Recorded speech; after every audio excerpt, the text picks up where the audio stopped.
后来乡亲啊，高雄半暝1点发生着死亡车祸，有一个男子甲伊的小弟口角，互带去派出所，做完笔录就先离开了。想袂到伊过大路，行到一半，竟然常常停落斑马线顶。啊，过无1分钟，一台车驶到位，未互动，甲交过，甲交死了。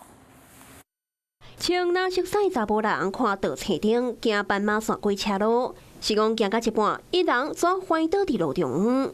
过无偌久，变人顶，搁6台车驶经过伊身躯边，验过一台银色轿车，驾驶无注意到涂骹有倒一个人，直接甲交过。查甫人送病院了后，宣告救无活。代志就发生伫今仔日半暝1点外，高雄市林雅区成功1路甲苏惠市路口，现场有毁车甲牵拖，边仔就是派出所。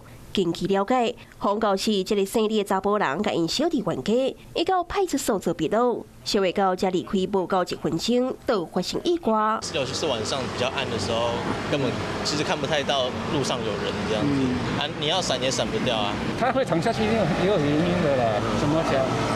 这责任归属很难讲啊。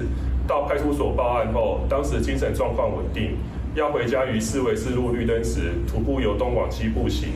突然倒落斑马线上，无难不慎碰撞李兰制肇事。是因为驾驶未负大动啊，肇事姓李的查甫人涉犯过失致死罪嫌，防以上法办。啊，那姓李的查甫人是安怎无代保持倒伫路中？至今的归属，佫需要检警分析调查。